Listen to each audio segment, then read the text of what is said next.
마태복음 1장 18절에서 25절 말씀, 의인 요셉이라는 제목으로 함께 공부해 보도록 하겠습니다. 그리스 로마 신화에는 최고의 신, 즉 제우스가 인간들과 사랑에 빠져서 자녀를 낳곤 합니다. 너무 많아서 모두 몇 명인지 확실히 말할 수 있는 사람도 아마 없을 것입니다. 그렇게 인간과 신의 결합으로 낳은 존재를 반인반신이라고 하죠. 그러면 예수님도 반인반신일까요? 하나님이신 성령님과 인간인 마리아가 결합되어 낳았기 때문에 신적 능력과 인간의 연약함을 동시에 가지고 있다고 생각하십니까? 요셉은 결혼을 앞두고 있었습니다. 그의 아내가 될 사람은 현숙하고 진실하고 신앙심이 깊은 여인이었습니다. 두 사람은 이미 약혼을 했습니다. 이스라엘에서 약혼은 현재 우리가 가진 개념과 조금 다릅니다. 함께 한 집에 살지 않고 성관계를 맺지 않는다는 점은 같습니다. 그렇지만 법적인 권리와 의무가 있었으며 파혼은 이혼의 절차를 거쳐야 했습니다.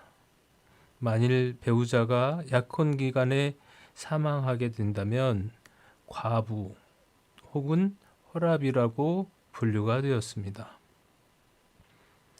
그런데 문제가 생겼습니다. 약혼녀 마리아가 임신을 한 것입니다. 아직 마을 사람들이 알지 못했던 것으로 보아 마리아가 직접 요셉에게 그 소식을 전해주었을 가능성이 높습니다. 마리아는 이 사실을 전하면서 아무런 변명도 하지 않았습니다.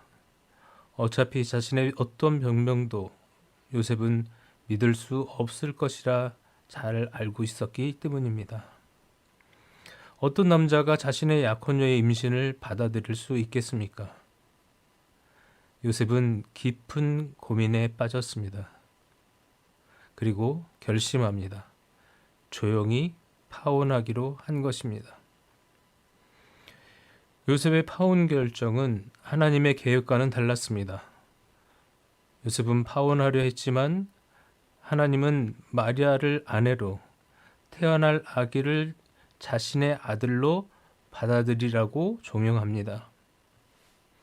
하나님은 요셉에게 통보하지 않았습니다. 명령하지도 않았습니다. 요셉이 하나님의 제안을 거절할 수도 있었습니다. 그러나 요셉은 그렇게 결정하지 않았습니다. 순종했습니다. 자신의 머리로는 다 이해할 수도 없고 앞으로 어떤 미래가 닥쳐올지 알 수 없었을 것입니다. 이 수태고지가 얼마나 어마어마한 인류의 대사건인지 짐작도 할 수 없었을 것입니다. 그러나 순종했습니다. 이런 순종이 바로 요셉이 의인이라 평가받는 이유인 것입니다.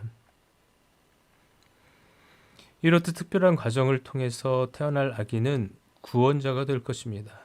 이름은 예수입니다. 당시에 이스라엘 사람들은 예수라는 이름이 구약의 여호수아라는 것을 다 알고 있었습니다.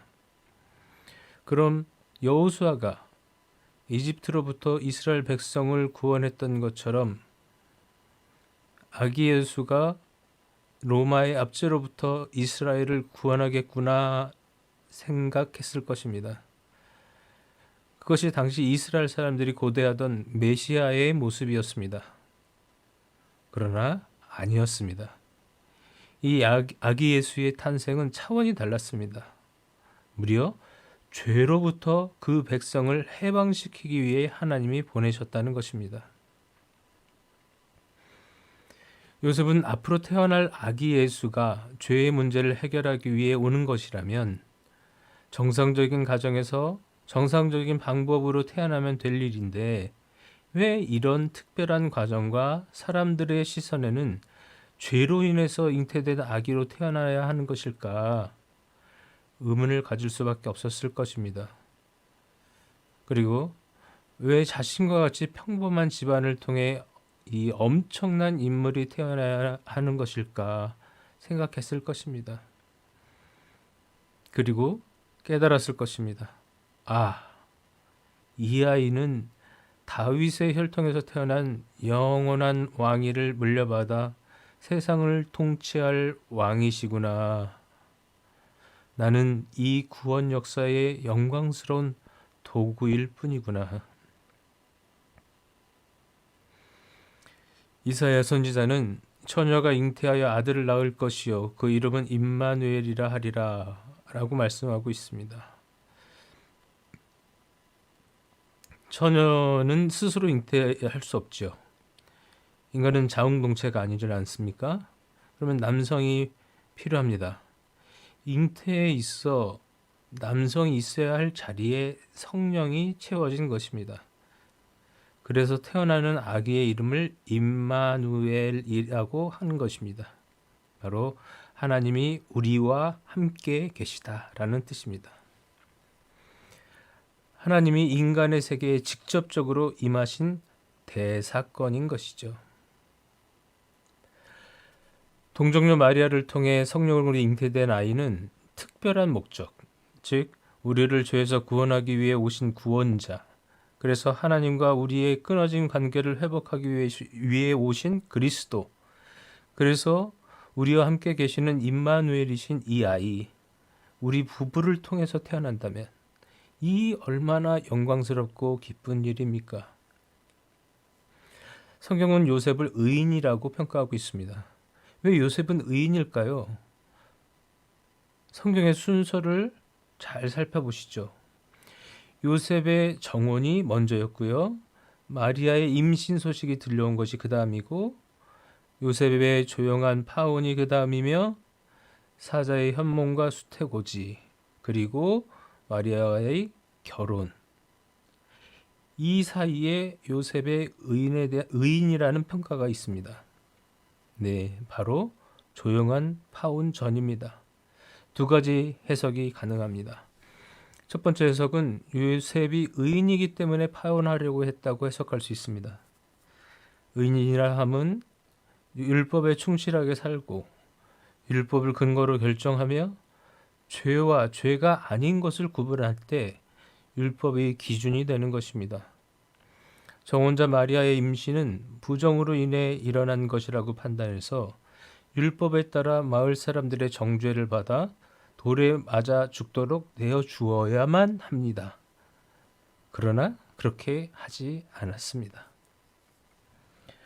다른 해석은 요셉이 의인임에도 불구하고 마리아를 사랑하여 조용히 파혼하여 사회적 지탄을 받아 마을에서 쫓겨나지 않도록 배려하는 것입니다.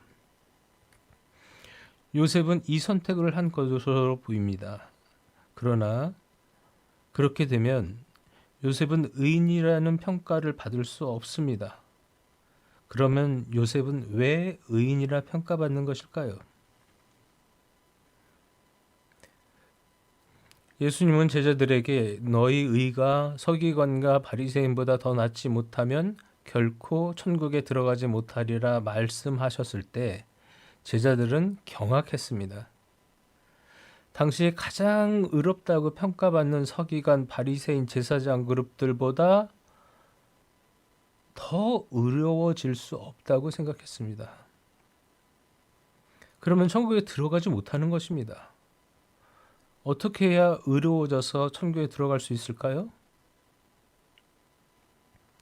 또 자기를 의롭다고 믿고 다른 사람을 멸시하는 자들에게 이 비유로 말씀하시되 두 사람이 기도하러 성전에 올라가니 하나는 바리새인이요 하나는 세리라. 바리새인은 서서 따로 기도하여 이르되 하나님이여 나는 다른 사람들 곧 토색 불이 간음을 하는 자들과 같지 아니하고 이 세리와도 같지 아니함을 감사하나이다. 나는 일에 2번씩 금식하고 또 소득의 11조를 드리나이다 하고 세리는 멀리 서서 감히 눈을 들어 하늘을 쳐다보지도 못하고 다만 가슴을 치며 이르되 하나님이여 불쌍히 여기소서 나는 죄인이로소이다 하였느니라. 내가 너에게 이르노니 이에 저 바리새인이 아니고 이 사람이 의롭다 하심을 받아 그의 집으로 내려갔느니라. 무릇 자기를 높이는 자는 낮아지고 자기를 낮추는 자는 높아지리라 하시니라. 의인의 정의를 여러분도 내릴 수 있을 것입니다. 그러나 성경에서 정의하는 의인은 십자가의 은혜로 말미암아 눈물의 강을 건넌 새로운 존재라 할 것입니다. 인간은 죄를 짓지 않고 살 수 없습니다. 그렇기에 구약에서는 제사로, 신약에서는 회개의 기도로 의롭게 되는 것입니다. 그리고 이 모든 죄를 사하시는 분은 하나님이십니다. 모든 과정의 주체는 하나님이십니다. 내가 아닙니다. 요셉은 의인이었습니다. 마리아도 의인이었습니다. 자기 자신이 아무것도 아니며 은혜가 아니면 살 수 없는 존재라는 것을 알았습니다. 그렇기에 하나님의 은혜의 역사가 나를 통해, 내 가정을 통해 이루시고자 하신다면 기꺼이 아멘 한 것입니다. 그렇기에 요셉과 마리아는 의인인 것입니다. 요셉과 마리아가 의인이지만 인간들의 숭배의 대상이 되어서는 안 됩니다. 요셉과 마리아는 스스로 죄인임에도 불구하고 은혜를 입어 인류의 구원자를 낳은 은혜의 통로로서, 도구로서 영광과 숭배를 받으려 하지 않을 것입니다. 모든 것이 하나님의 은혜라 했을 것입니다. 예수님은 자기 백성의 죄를 사하시기 위해 세상에 오셨습니다. 의로우신 분이 피조물이며 죄로 인해서 더러워진 인간의 몸으로 오신 것입니다. 이 얼마나 큰 은혜며 감사할 일입니까? 이 구원의 역사에 참여하게 된 요셉과 마리아는 기꺼이 순종하여 하나님의 역사를 완성했습니다. 이것이 하나님의 은혜에 대한 인간의 마땅한 태도입니다. 이것이 의인입니다. 오늘도 하나님은 구원의 역사에 쓰일 은혜를 아는 의인을 찾고 계십니다.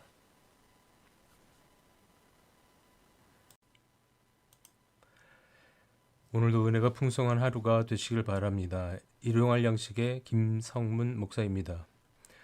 저는 30년간 목회자와 신학자로 살아오면서 많은 설교와 강의를 했습니다. 또 많은 설교와 강의를 들었습니다. 설교도 중요하고 강의도 중요합니다. 그러나 성도들이 필요한 것이 무엇일까 생각해 보니까 성경에 대한 정확한 설명이더군요. 성경을 제대로 읽을 수 있어야 제대로 이해하고, 제대로 이해했다면 하나님이 원하시는 삶을 살 수 있을 것입니다. 때때로 저도 풀 수 없는 구절을 읽게 되면 성도님들은 얼마나 이해하기가 어려울까, 그래서 성경 읽기를 포기하게 되지는 않을까 하는 걱정이 생깁니다.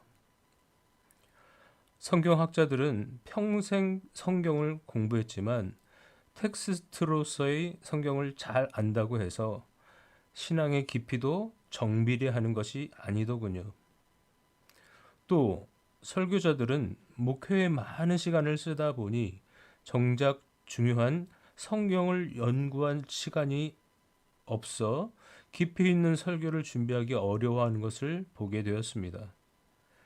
그러니 중간에서 성도님들은 설교를 통해 하나님의 말씀인 성경을 이해하기 어렵고, 그렇다고 모두 신학교를 갈 수도 없으니 성도들을 위한 강해를 해야겠다라고 생각하게 되었습니다. 실제로 신학교에서는 신학을 가르치지만 성경의 한 구절 한 구절을 해석해 주지는 않습니다. 그럴 시간도 부족하고요. 주위에서 성경과 신학과 목회를 공부하고 경험한 누군가가 성경을 알려주면 좋겠다는 요청이 오랫동안 있어 왔습니다. 그렇지만 나보다 더 깊이 있는 영성과 학문적 깊이를 가진 설교자들이 잘 하고 있겠지라고 스스로를 위로하고 가능성을 닫아놓고 있었습니다. 그러다 얼마 전입니다. 나는 신이다 라는 다큐멘터리를 보고 너무도 큰 충격을 받았습니다. 말씀 사역에 대해서 안일하게 생각했고 누군가 할 것이라 막연하게 믿었습니다. 그러나 지금도 저렇게 말씀을 알지 못하고 이단과 사이비에 빠져 영혼과 삶과 가족을 빼앗겨 버린 사람들을 보고 제 일생을 바쳐서 노력해왔던 말씀 사역이 모두 무너져 내리는 것을 느꼈습니다. 언제까지 기다릴 수도 없고 또 누군가 하겠지라고 기다릴 수도 없어서 부족한 저라 할지라도 부름심에 응답해야 한다고 결심하게 되었습니다. 저는 이 사역에 전심전력하기 위해 일체의 경제 활동을 하지 않으려 합니다. 오로지 여러분들의 기도와 후원으로만 사역을 이어나갈 생각입니다. 느헤미야 13장에 보면 나라가 멸망하고 포로로 끌려간 후에 다시 돌아와 보니 예루살렘 성과 성전과 제사가 다 무너졌습니다. 제사가 무너지니 제사장이 할 일이 없고 백성들은 성전에 헌금을 하지 않으니 레위 지파 사람들이 밭에서 농사를 지을 수밖에 없었습니다. 레위 지파 사람들도 살아야 하니까요. 가족을 먹여야 하니까요. 역대상 9장 33절 말씀을 보면 레위 지파는 골방에서 자신의 할 일을 위해 전념했다라고 말씀하고 있습니다. 레위 지파가 해야 할 일을 하지 못하면 당연히 제사, 즉 예배가 바로 드려질 수가 없습니다. 제게 주신 사명인 이 말씀 사역에 전념할 수 있도록 후원해 주시기 바랍니다. 여러분의 기도와 후원이 바른 말씀과 건강한 신학이 전해지는데 큰 도움이 될 것입니다. 감사합니다.